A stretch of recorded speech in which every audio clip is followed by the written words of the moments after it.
தமிழை இன்று மனோதம் மனோதம் தம்.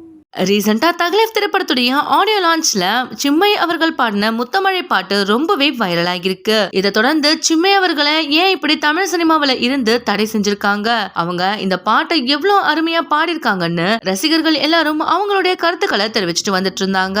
இந்த நிலையில ராதா ரவி அவர்களும் ரீசெண்டா ஒரு பேட்டியில அவங்க சங்கத்துக்கு ஒழுங்கா சந்தா கட்டல, அதனாலதான் அவங்கள நாங்க சங்கத்தை விட்டு விலக்கிட்டோம்னு சொல்லியிருந்தாரு. சின்மை அவர்களும் அவங்களுடைய கருத்தா, நான் ராதா ரவி, வைரமுத்து, கார்த்திக் மேல எல்லாம் பாலியல் ரீதியான குற்றச்சாட்டை வச்சிருந்தேன், அதனாலதான் அவங்க என்ன பிளான் பண்ணி சங்கத்தை விட்டு விலக்கிட்டாங்கன்னு சின்மை அவர்களும் சொல்லியிருந்தாங்க. இதை தொடர்ந்து இந்த விஷயத்துல பல செலிபிரிட்டிஸ் சின்மை அவர்களுக்கு சப்போர்ட் பண்ணிட்டு இருக்கும் நிலையில இசையமைப்பாளர் ஜேம்ஸ் வசந்தன் அவர்களும் அவருடைய கருத்தை சொல்லியிருக்காரு. அவருடைய கருத்துக்களை தெரிவிக்கும் பொழுது ஜேம்ஸ் வசந்தன் அவர்கள் என்ன சொல்லியிருக்காருன்னா, பாடகி சின்மை மேல விதிக்கப்பட்டிருக்க இந்த தடை திரைப்பட சங்கத்தின் செயல்கள் மற்றும் தமிழ் சினிமாவில எந்த அளவு ஆணாதிக்கம் இருக்குன்னு குறிக்குது. சின்மை மேல தமிழ் திரைப்பட சங்கம் பண்ணது ஒரு துரோகம். அவங்க உண்மையை பேசினதுக்காக தான் அவங்களுக்கு இப்படி ஒரு தண்டனை கொடுக்கப்பட்டிருக்கு. சின்மைக்கு குறைஞ்சபட்ச ஆதரவு கொடுக்கலனாலும் அவங்களுக்கு எதிர்ப்பு தெரிவிக்காம இருந்திருக்கலாம். அவங்கள டார்கெட் பண்ணி எல்லாரும் வெளியே அனுப்பிட்டீங்க.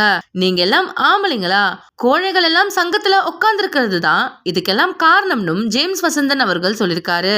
தப்பு பண்ணவங்க எல்லாம் நல்லா இருக்காங்க, உண்மையை சொன்ன இவங்களுக்கு இப்படி ஒரு தண்டனை. அனுபவசாலிங்க பெரியவங்க எல்லாம் ரொம்ப மட்டமா நடந்துக்கிறதுனாலதான் சின்மை இப்போ உயர்ந்த நிலையில இருக்காங்கன்னு சொல்லிருக்காரு.